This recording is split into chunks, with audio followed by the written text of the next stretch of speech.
கோரிக்கை வந்து தலைமைக்கு தெரியுமா? நீங்க இந்த ஆட்சியில் பங்குன்ற தலைமை தான் கேட்டுச்சுல. 17ஆம் தேதி தலைமையிட்ட உட்கார்ந்து பேசிட்டு தானே வந்தோம்.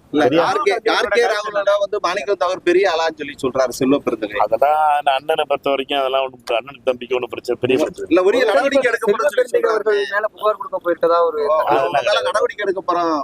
அதெல்லாம் நீங்க வந்து பத்திரிகையாளர்கள் வந்து பெருசாக்கிட்டு இருக்காது. அண்ணனுக்கு தம்பிக்குமான ஒரு பிரச்சனை ஒண்ணுன்னா நாங்கெல்லாம் சகோதரர்கள். காங்கிரஸ் கட்சியில ராகுல் காந்தி அவர்களுடைய தலைமையில கார்கே அவர்களுடைய தலைவராக ஏற்று காங்கிரஸ் கட்சியை பலமான கட்சியாக மாற்றுவதற்காகவும் காங்கிரஸ் உடைய பலமான காங்கிரஸ் கட்சியை உருவாக்குவதற்குமான கஷ்டம் எங்களுடைய முயற்சிகள். இதுல நீங்க எல்லாரும் எதுவும் சிண்டு முடிச்சு விடாம பிரச்சனை ஆட்சியில் பங்குல ராகுல் காந்தி அவர்களுடைய நீங்க தான் கேட்கணும் சார். நீங்க ட்விட்டர்ல அச்சமில்லை ஒரு மாசத்தை போட்டீங்க. காலையில குட் மார்னிங் மெசேஜ் போடுறாங்க.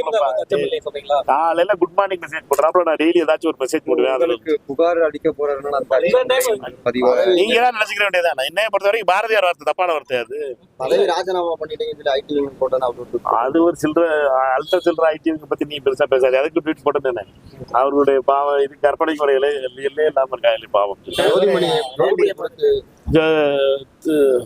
கரூர் நாடாளுமன்ற உறுப்பினர் குறித்து மிக மிக கேவலமான ஒரு சங்கிகளுடைய இந்த பார்வை தமிழகத்தில் தொடர்கிறது. மாநில தலைவராக இருக்கின்ற திரு நயனார் நாகேந்திரன் அவர்கள் எப்படி பெண்களை பற்றி அவதூறாக பேசினாரோ இன்னைக்கு நேற்று திருப்பி அது திருப்பப்பட்டிருக்கிறாருன்னு நினைக்கிறேன். மாவட்ட தலைவர்களுக்கு அந்த வியாதி பாஜகவில், அதுவும் சங்கிகளுக்கு அது அந்த வியாதி ஒட்டியிருக்கு. அந்த வியாதியினுடைய அடிப்படை, அந்த வியாதியை தீர்க்க வேண்டியது மிக மிக முக்கியமான கடமை. காவல்துறை அதற்கான உரிய நடவடிக்கை எடுக்கும் நினைக்கிறேன். இதை கடுமையான கண்டனம் தெரிவித்துக் கொள்கிறோம்.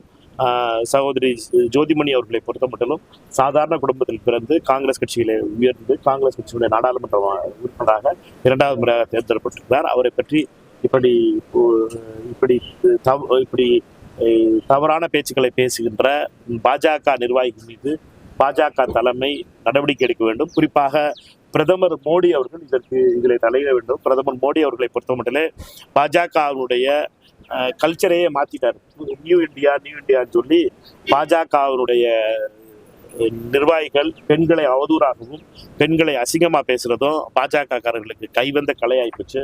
பாஜக காரர்கள் மீது பாஜக RSS கல்ச்சர் ஆயிடுச்சு. இந்த கல்ச்சருக்கு முற்றுப்புள்ளி வைக்கணும். இதற்கு பிரதமர் அவர் மேல நடவடிக்கை எடுக்கணும்.